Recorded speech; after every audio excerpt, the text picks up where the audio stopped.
भदौको महिना 2078 साल प्रचण्ड माधव कुमार नेपालहरूले शेरबहादुर देउवालाई किस्तीमा राखेर प्रधानमन्त्री पद अर्पण गरेका थिए। त्यो बेला राजनीतिक दल सम्बन्धी दोस्रो संशोधन अध्यादेश 2078 प्रधानमन्त्री देउवाले राष्ट्रपति मार्फत जारी गराए।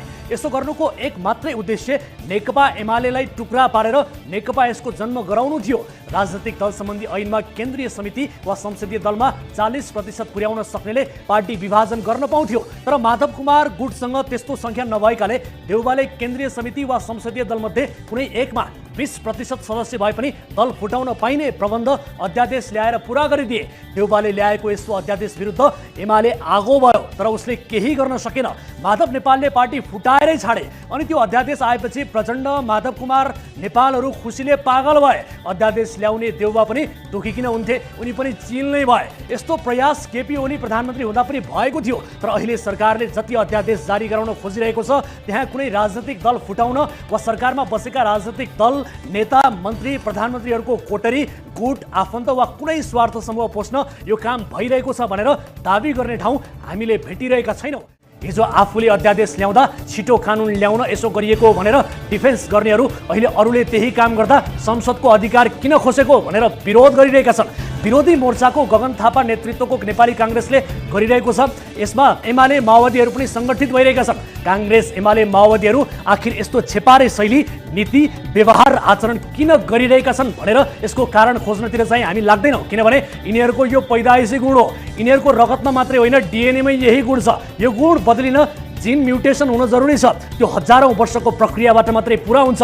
कृत्रिम रूपले CRISPR-Cas9 विधि अपनाउने हो भने यी दलहरूमा समयअनुसारको बदलाव आउँदै होला। तर उनीहरू आफ्नो परम्परालाई अति धेरै माया गर्छन्, बदलिन चाहँदैनन्। हालका लागि यथास्थितिको मान्यता कायम रहोस् भन्ने शुभकामना।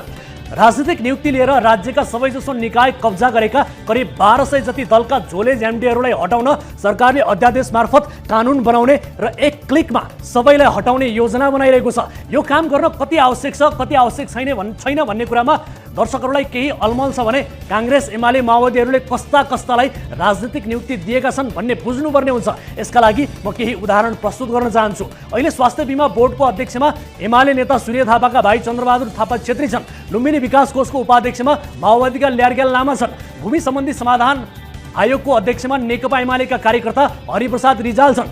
नेपाल रेलवे कम्पनीका महाप्रबन्धक निरञ्जन कुमार झा छन्। उनी तत्कालीन नेकपा यसका कार्यकर्ता थिए। धितोपत्र बोर्डमा बिचौलिया दीपक भट्टका एजेन्ट सन्तोष नारायण श्रेष्ठ थिए। केही दिन अघि उनी राजीनामा दिन बाध्य भए। नागरिक उड्डयन प्राधिकरणको कार्यकारी निर्देशकको पद नेकपा यसबाट प्रदीप अधिकारीले किनेका थिए। अहिले उनी जेलमा छन्। विकल्प पौडेललाई केपी ओलीकै सरकारले नेपाल टेलिकमको एमडी बनाएको थियो। भ्रष्टाचारको मुद्दामा अहिले उनी जेलमा छन्। यी त भए केही चर्चामा आएका नाम र पदहरू। सरकारले अहिले राजनीतिक नियुक्ति पाएका 1200 मान्छेलाई निकाल्न खोज्दैछ।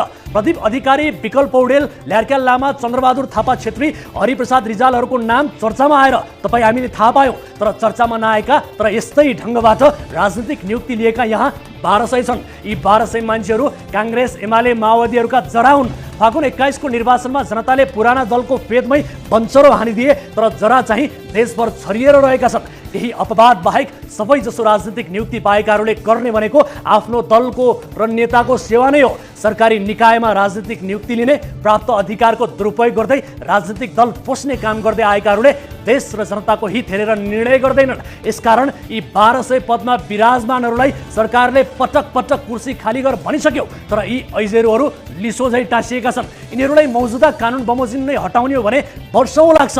मुद्दा मामिला हुन्छ। संसदबाट विधेयक पारिदियो भने पारित हुने कहिले हो कहिले, यो देखेपछि सरकारले अध्यादेशबाट कानुन ल्याउने, थोकमा यी सबैलाई घर पठाइदिने योजना बनाएको छ। केही अपवादलाई छाड्ने हो भने यी 1200 मान्छे घरै बस्ने योग्य छन्। यिनीहरूलाई कुर्सीमा राखेर सुशासन प्राप्त हुँदैन। सरकारको हालसम्मको लय हेर्दा सरकारले जे गर्न खोजिरहेको छ त्यो काम एकपटकलाई अनुमोदन गरिदिनुपर्ने देखिन्छ। दर्शकबिन